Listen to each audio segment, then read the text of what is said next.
Jabal Harfa, a name whispered in fear across the desert, known to the locals as Jabal Al Jinn, the mountain of the Jinn. Its jagged slopes and ancient caves have stood for centuries, shrouded in mystery and darkness. No one dares to venture here after nightfall, for the mountain is said to be alive with the spirits of the Jinn. The legends speak of strange sounds that echo through the valleys and shadowy figures that disappear into the rocks. Over the years, many travelers have claimed to hear whispers, voices speaking in a language no human can understand. But no one has ever truly returned with answers. Some who dared climb its heights vanished, never to be seen again. Others returned, but they were never the same. This story is about one such group, a group of explorers who, despite the warnings, were drawn to Jabal Harfa, eager to unlock its secrets. But some secrets should never be disturbed.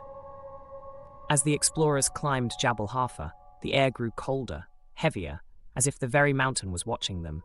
The landscape around them was barren, and the wind carried with it strange sounds, whispers that seemed to come from nowhere. At first, they thought it was just the wind, but as they climbed higher, the whispers grew louder, more distinct. Words, unintelligible but undeniably human. And then the shadows began to move. Dark shapes darted between the rocks, just out of sight, always watching, always waiting. They had crossed an invisible boundary, a threshold into the unknown, and the mountain did not welcome them. Suddenly, a rock slide. The ground shook violently, forcing the group to scramble for safety. They took shelter in a nearby cave, a dark, gaping maw in the side of the mountain. But inside they found something far worse than the storm outside. The cave was cold, much colder than it should have been, and the walls were covered in ancient carvings, symbols no one recognized. They glowed faintly in the darkness, pulsating with a strange, unnatural light. Suddenly, one of the explorers screamed. They turned to see him vanish into the shadows as if the darkness had swallowed him whole. Panic spread through the group. They called his name, but there was no answer, only the deep, echoing silence of the cave. Then, from the shadows, they heard it, the unmistakable voice of the Jinn. It was not a human voice, but something far older, far darker. It warned them to leave before it was too late. But the way out had been sealed. The walls had shifted, trapping them inside the mountain's dark heart. And then, the Jinn revealed themselves. Their forms were made of smoke and shadow, twisting and shifting, always just out of reach, but their presence was undeniable. The explorers could feel their eyes on them, cold, piercing. The Jinn spoke again, this time louder, commanding them to leave, but the mountain had already claimed them. One by one, the explorers began to disappear. Some were pulled into the shadows, others simply vanished without a trace.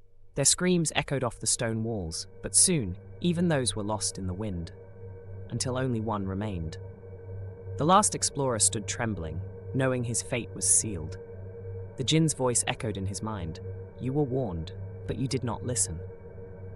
In the years that followed, the story of the explorers spread throughout the villages near Jabal Harfa. Their disappearance became part of the mountain's legend. Locals still speak of the whispers that rise on the wind and the shadows that move when no one is watching. To this day, the mountain remains a place of fear. Those who venture too close at night sometimes hear the voices, feel the cold breath of the Jinn on their necks, but few dare to climb it anymore. The legend of Jabal Al Jinn lives on, and the mountain waits for the next to challenge its secrets. Long before these explorers, the mountain had claimed others. Local tribes tell stories of travelers, traders, and warriors who disappeared into the mountain's shadows, never to be seen again. Their stories have been passed down through generations, warnings etched into the collective memory of those who live nearby. One legend tells of a man who sought refuge on Jabal Harfa during a storm. They say he entered the mountain's caves but emerged days later, muttering in tongues, his eyes hollow, his skin pale as death. He spoke of figures made of flame and smoke, of a place where the ground burned beneath his feet, and the air was heavy with the stench of sulfur. These were the Jinn, ancient spirits said to dwell in hidden places, beyond the reach of man, and beyond the light of the sun. And Jabal Harfa, it was their home. As the last explorer wandered through the cave, he could hear them, whispers, louder now, clearer. But they weren't coming from outside. They were inside his mind, echoing through his thoughts, pulling him deeper into madness. Everywhere he turned, the symbols on the walls seemed to pulse, to shift, as if alive. His breath grew heavy, his vision blurred. He began to see things that weren't there, or perhaps they had always been there, hiding just out of view. He saw the others, the faces of his friends, their eyes wide in terror, but they weren't alive anymore. They were part of the mountain now, trapped between life and death, just like him.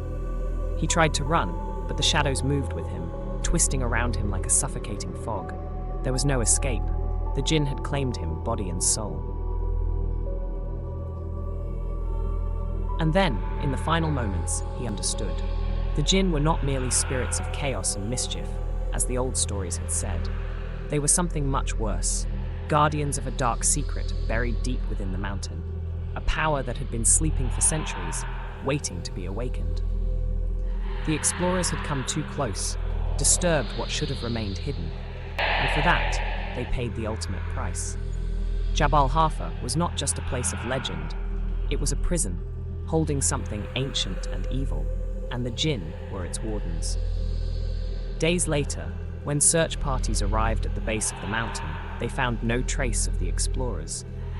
Their equipment lay scattered near the entrance to the caves, but there was no sign of struggle, no footprints leading further into the mountain. It was as if they had simply vanished into thin air. The village elders knew better than to search further. The mountain has taken them, they said. Let the mountain keep them. The search was called off, and Jabal Harfa returned to its silent vigil over the desert. But the whispers never stopped. And so, the story of Jabal Harfa and its lost explorers became yet another chapter in the mountain's dark history. A story told to those who dare venture too close, a reminder that some places are not meant to be disturbed.